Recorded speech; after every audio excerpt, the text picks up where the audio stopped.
ਜੀ ਫਲੂਦਾ ਖਾਣ ਅਸੀਂ ਆਏ ਆ ਕਸੂਰ ਦੀ ਦੁਕਾਨ ਦੇ ਉੱਤੇ ਤੇ ਫਲੂਦਾ ਮੰਗਾ ਲਿਆ। ਪੀਰ ਸਾਹਿਬ ਨੇ ਆਰਡਰ ਦੇ ਦਿੱਤਾ। ਦੇਖੋ ਹੁਣ ਆਂਦਾ ਤਾਂ ਫਿਰ ਪਤਾ ਚੱਲ ਕਿਸ ਤਰ੍ਹਾਂ ਦਾ ਹੈਗਾ ਫਲੂਦਾ ਤੇ ਕਿਸ ਤਰ੍ਹਾਂ ਦਾ ਨਹੀਂ ਹੈ। ਲੋ ਜੀ ਆ ਗਿਆ, ਲੋ ਜੀ ਫਲੂਦਾ ਆ ਗਿਆ ਯਾਰ ਗੱਲ ਹੋ ਗਿਆ ਫਲੂਦਾ ਆ ਗਿਆ। ਸੇਵੀਆਂ ਨਹੀਂ ਲੱਗਦੀ ਸੇਵੀਆਂ ਹਾਂਜੀ ਪੀਰ ਜੀ ਕਿਸ ਤਰ੍ਹਾਂ ਦਾ ਲੱਗ ਰਿਹਾ ਹੈ? ਬਹੁਤ ਸ਼ਾਨਦਾਰ ਹੈ ਜੀ, ਬਹੁਤ ਸ਼ਾਨਦਾਰ ਬਣੀ ਇਹ ਸਭ ਕੀ ਤਜਜ਼ੀਆ ਹੈ ਫਲੂਦਾ ਦੇ ਬਾਰੇ 'ਚ?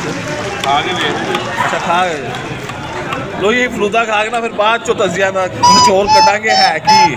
ਜੱਟ ਸਾਹਿਬ ਦੇ ਅਸੀਂ ਬਹੁਤ ਮਸ਼ਹੂਰ ਹਾਂ। ਜਿਹੜਾ ਜੱਟ ਸਾਹਿਬ ਨੇ ਸਾਨੂੰ ਫਲੂਦੇ ਦੇ ਪੁਆਇੰਟ ਤੇ ਲਿਆਇਆ ਦੇਖੋ ਇਹ ਕਸੂਰੀ ਫਲੂਦਾ हम चेक करने खा के दस रहे हैं की है कि की नहीं है। वो जिस टाइम जाएगा ना ऐसे दो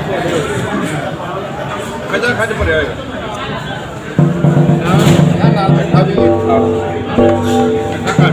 वो पीर साहब बंदा है ना ਉਹਦੇ ਬਾਅਦ ਰੋਟੀ ਲਾ ਕੇ ਬੈਠਾ